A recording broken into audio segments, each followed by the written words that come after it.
President Trump is making his position very clear with a new post. There will be no deal with Iran except unconditional surrender. U.S. military leaders are saying the campaign is applying heavily from both the air and at sea. We're now up over 30 ships. And in just the last few hours, we hit an Iranian drone carrier ship, roughly the size of a World War II aircraft carrier. And as we speak, it's on fire. Yesterday, in the Indian Ocean, and we'll play it on the screen there, an American submarine sunk an Iranian warship that thought it was safe in international waters. Instead, it was sunk by a torpedo. Quiet death. The submarine used a Mark 48 torpedo, the U.S. Navy's primary submarine-launched weapon. It carries a 650-pound warhead, uses advanced sonar to track targets, and is designed to destroy both surface ships and submarines. In other words, you can't get away from it. The State Department is working around the clock now to help Americans leave the region. And Americans on a charter flight from the Middle East arrived safely from Dulles Airport yesterday afternoon. Now, remember, they were in the air about the time we were reporting live, but we never want to say that contemporaneously because we want them to arrive home safely, and there they are. The Pentagon has identified the 6 American service members killed by an Iranian strike early on in this in Kuwait. They were sons, daughters, friends, and patriots. Look at your screen. They will never be forgotten. We honor them with all our hearts for making the ultimate sacrifice to defend America. Israel says its Air Force is expanding targeted attacks now on Iran's Hezbollah proxies in Lebanon, better known as the terrorists that Iran pays to kill more people. This new video shows the moment a strike hits Beirut's southern suburbs. The IDF is warning civilians there to evacuate, and they had been doing that before it took action. They'll continue to do that to communicate with citizens to get them out of the way. This video, and it's brand new, showing an Israeli F-35 shooting down a manned Iranian fighter jet over the capital city of Iran, Tehran, a first of its kind air-to-air strike for the stealth fighter. Fox News correspondents are covering the story from all angles in multiple locations now, from London to Istanbul, Turkey, Israel, Armenia, and Dubai. We are bringing you the very latest developments as this conflict unfolds, minute by minute. First, let's go to Chief Foreign Correspondent Trey Yingst in Tel Aviv. Trey.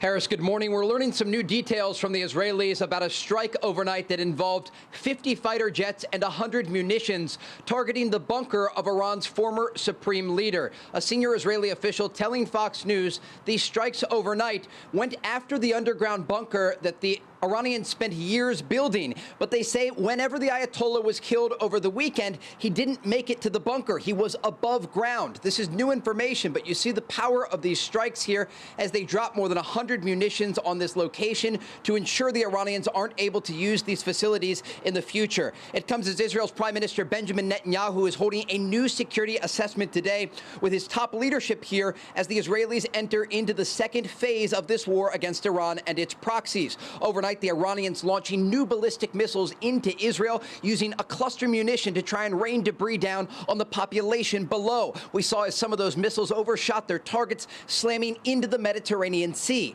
And the Israelis going after these launching positions, they say they destroyed another 6 ballistic missile launchers. A top spokesman for the Israeli military saying this about the war. In Iran, we continue to strike the regime's core arrays and destroy its capabilities. Tonight, aircraft attacked the main headquarters of the regime leadership in Tehran. And we know today the Israelis are not just looking east, they're also looking north to Lebanon. You can see in these live images here, smoke rising from the Lebanese capital of Beirut. You're looking now at the Dahya neighborhood, a Hezbollah stronghold where the organization is commanding and even launching some of its attacks against Israel. They have warned the civilian population there, hundreds of thousands of people, to get out of harm's way. One resident describing what the scene is like. They threatened the Dahya area, so we packed our things and left. Everyone left Dahya. Now we're living a tragic life here, displaced. It's a miserable life. You know what it's like. As the Iranians and their proxies continue to attack Israel and U.S. forces across the region, Iran's President Masoud Pezeshkian saying today some countries have initiated efforts for mediation. Our response to them is clear. We are committed to lasting peace in the region, but we have not the slightest hesitation in defending the dignity and authority of our country. The audience for mediation should be those who, by underestimating the Iranian people, ignited the fire of provocation.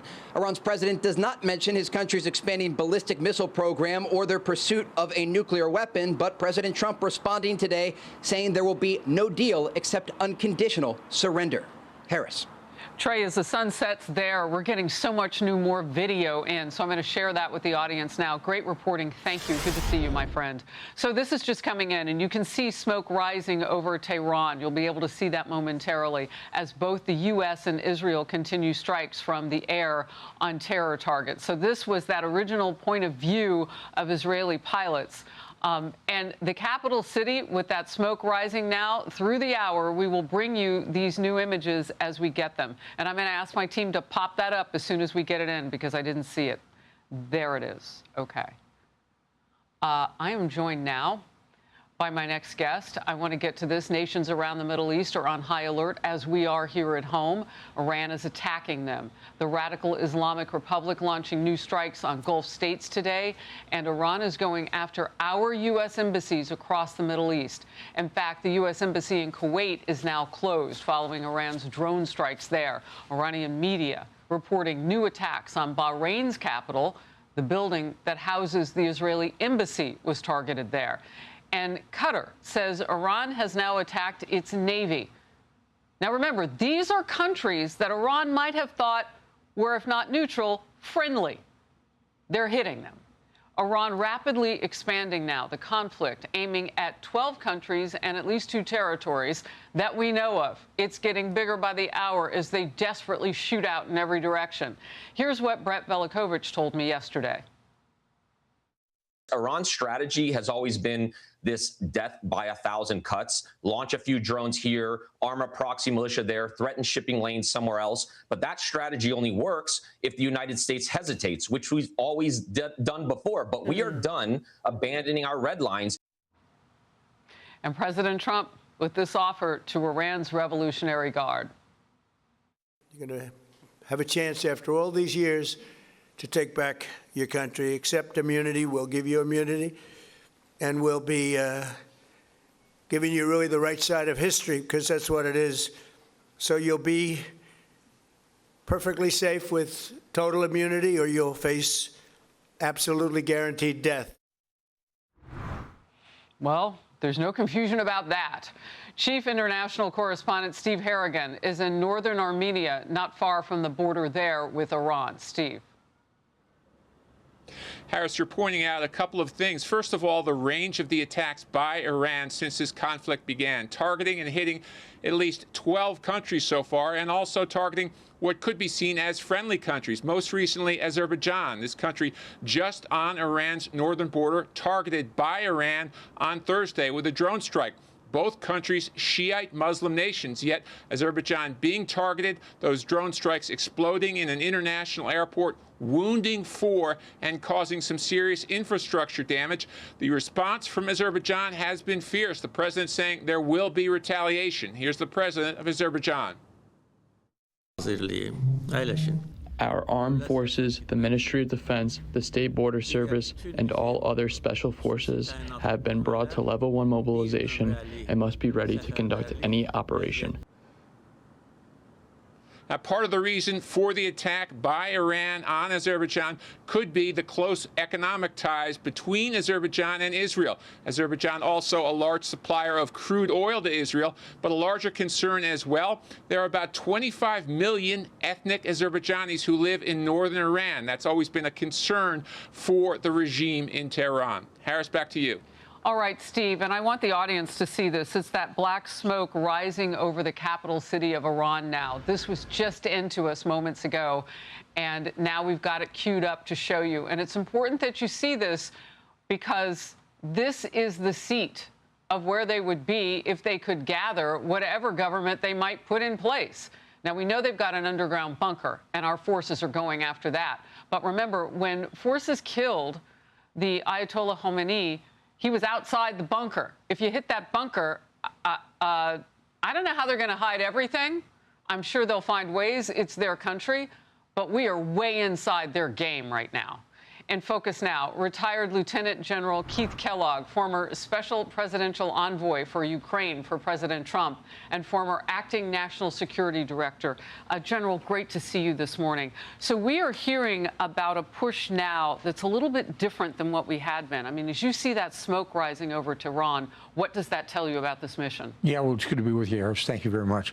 Look, what this really tells me is something that I haven't seen in my generation on the rules of engagement. Is the president is going after everything. It's full, it's full speed ahead. They're taking out targets most of us hadn't thought about. There's a huge target list out there, and there's no restrictions. And the president's right about winning. There is no doubt in my mind that we're destroying every target we want to get to. And Brett just came on a minute ago, and he's probably the drone king of the world out there. And we're just using things that we hadn't used before and going after these targets, like the LUCAS system, which is a drone system that we reverse engineered from the Shahed 136. That's got basically a huge warhead on it that we're sending back to the Iranians. So we took their design, reverse engineered it, and sent it back. And we're going after their deeply buried bunkers. We're going after every target we can find that's out there. You know, this is one of those that I advise the mullahs is you better go back to your mosque, because, you know, there's a game in America called whack-a-mole. We're doing whack-a-mole right now. And it's sort of like everybody sticks their head up and says, I'm in charge. You're gone. You're history. And the Revolutionary Guards is gone, too. Their military is gone. Their military, the economic piece is gone. It's just a massive win for the United States. You were talking about our drone expert. He's done so much, Brett Velikovich, but now is the moment for that information about drones, because it would seem that Iran was really powerfully armed with drones. Do we have any idea? Now, I know they make them, but did we have any idea they could hit plus 2,000 at this point targets? Well, or at least try to. Yeah, I was pretty sure. We probably had a pretty good indication they're pretty good on drone warfare. And actually, this started years ago when they actually attacked Saudi Arabia with drones and swarms of them. So they're doing it now. We knew about their tactics. We knew about their technology. We reversed engineer it. We're going after them. Like Admiral Brad Cooper said yesterday, there was a drone carrier, like as big as a World War II. Big ship, yep. It was, as he said yesterday, it's now burning in the I think in the Persian Gulf or somewhere else. And it's sort of like we kind of understood it, and we're just reacting to it. And I give great credit to Brad Cooper and the Secretary of War and the President as well, that if there's targets out there, we'll take it out. And there's economic target, military target, whatever you want to call it, we'll make sure we reduce it. Now, I want to get to this because this is brand new today. And again, with all of your expertise, maybe you saw this coming. The Washington Post is reporting that Russia is providing intelligence to the Iranians to help the Islamic Revolutionary Guard target U.S. forces and targets inside the Middle East. What do you say about that? Well, I think if, in fact, they're doing it, for sure, that's kind of a mistake on their part. If they should just step back, realize this is a lost cause, and they and the Chinese as well, and we shouldn't do it. Because all that does is just increases the animus we have towards the Russians, meaning Vladimir Putin, if he is helping them target Americans and our targets that are out there. You know, their advice to him, he won't take it from me, but basically call it a day. Back off, say, thank you very much. We won't attack, we won't help you at all, Iran. You're on your own. Look what Hezbollah has done. Look what Hamas has done. They've been, as well as the Houthis, they've kind of said, thank you very much. So why get involved at this point if you're Russia? I mean, they have to have read that Ukraine is helping us with the drone picture, too. We've got this new laser capability to take down the drones. It's extremely inexpensive. This is cheap to do that. I think they underestimated, which I think was a mistake because people have done it repeatedly, that when Donald Trump gets involved in something, he goes all in on it. And I think Vladimir Putin really doesn't understand the president. I really mean that. He's an old KGB agent, furthest west he'd ever been dressed in Germany. He really doesn't have a good appreciation of the United States. And he should realize this is just a lost cause. Write it off. Go home. General Kellogg, always great to see you. Good to be with you. Thank you, sir. And to be on set with you, extra special. Thank you. Be sure to like and subscribe for all the Fox News latest on YouTube and catch full shows streaming now on Fox One.